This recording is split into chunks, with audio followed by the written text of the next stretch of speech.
নমস্কার বন্ধুরা, আজকে চাণক্যের গুরুত্বপূর্ণ কিছু নীতি আপনাদের সামনে তুলে ধরব।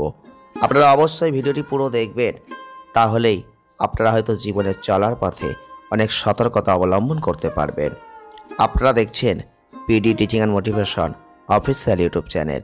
যদি ভিডিওটি ভালো লাগে লাইক করবেন, শেয়ার করবেন আর চ্যানেলটিকে সাবস্ক্রাইব করবেন। চাণক্য বলেছেন, বেশি সৎ হওয়া কখনোই ভালো নয়, কিন্তু কেন, ঠিক কোন কোন জায়গায় সতর্ক থাকতে বলেছেন তার নীতিগুলোর মধ্যেই কিন্তু তা তিনি উল্লিখিত করেছেন। আর সেটাই কিন্তু আজকের ভিডিওয় আপনাদের সামনে তুলে ধরব। চাণক্যের যে নীতিগুলো রয়েছে সেগুলো কিন্তু আপনাদের উন্নতির পথকে দেখিয়ে দিয়েছে। আবার মানুষ চিনতেও সাহায্য করে সেই চাণক্যের নীতি। পুরুষ বা স্ত্রীর আচরণ ঠিক কেমন হওয়া উচিত, বাচ্চাদের সাফল্য লাভের জন্য কি করা উচিত, কি করা উচিত নয়, সবই কিন্তু চাণক্যের নীতিতে তিনি বলেছেন। আবার একজন ব্যক্তিকে জীবনের বিশেষ কিছু বিষয়ের প্রতি সচেতন থাকতে হয়। কি কি পরামর্শ তিনি দিয়েছেন সেটাই কিন্তু আজকের ভিডিওয় আপনাদের সামনে তুলে ধরব। চাণক্যের নীতিগুলো সহস্রাধিক বছর পুরনো হলেও আজকের যুগেও তা কিন্তু তার প্রাসঙ্গিকতা কখনোই হারায়নি।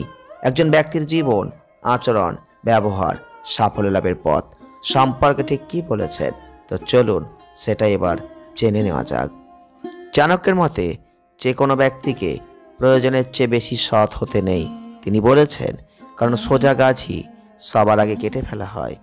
যে ব্যক্তি খুব বেশি সৎ হবেন সেই কষ্ট তত বেশি পাবেন। তিনি বলেছেন, কখনো নিজের রহস্য কারোর সঙ্গে ভাগ করবেন না, আর এই প্রবৃত্তি তোমাকে ধ্বংস করে দেবে। তিনি বলেছেন, সমস্ত বন্ধুত্বের পিছনেই কিছু না কিছু স্বার্থ থাকে। পৃথিবীতে এমন কোনো বন্ধুত্ব নেই যার পিছনে একজন ব্যক্তির কোনো স্বার্থ লুকিয়ে থাকবে না। কটু হলেও এটা কিন্তু সত্যি। নিজের সন্তানকে প্রথমে 5 বছর ভালোবাসায় ভরিয়ে লালন পালন করুন, তারপরের 5 বছর বকে এবং কঠোর নজরদারি চালিয়ে করুন।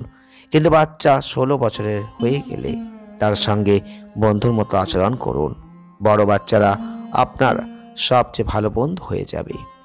যারা মনে ভালোবাসা নিয়ে থাকেন তাদের দুঃখ দেখবেন সহ্য করতে হয়।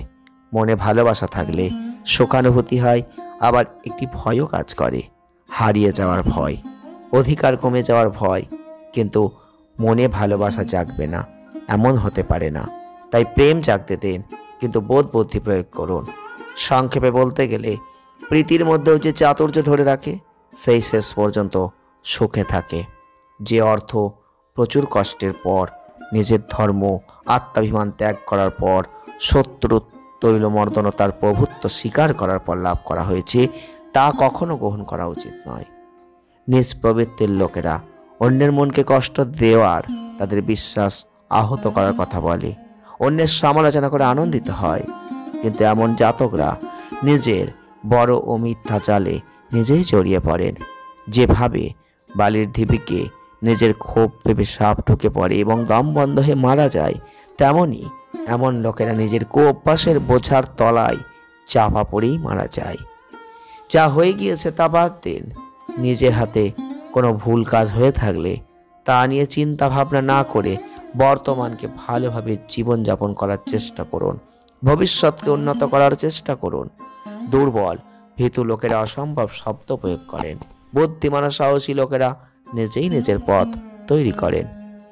তিনি বলেছেন, খারাপ সময়ের জন্য অর্থ সঞ্চয় করুন, পরিবারের ওপর সংকট এলে অর্থ লুটিয়ে দিন, কিন্তু অর্থ পরিবারকে বাজি রেখে নিজের আত্মার নিরাপত্তা সুনিশ্চিত করতেই হবে। তিনি বলেছেন, সংকটের সময় কিন্তু ভাই, বন্ধু, আর্থিক লোকসানের সময় স্ত্রীর প্রকৃত পরিচয় পাওয়া যায়। তিনি বলেছেন, কষ্টের চেয়েও বড় কষ্ট হলো অন্যের বাড়িতে থাকা। যদি আজকের ভিডিওটি আপনাদের একটুও ভালো লাগে লাইক করবেন। যদি কিছু জানতে পেরে থাকেন অবশ্যই কমেন্ট করবেন। আসছে নেক্সট ভিডিওয়। ভালো থাকুন, সুস্থ থাকুন, আনন্দে থাকুন। ধন্যবাদ।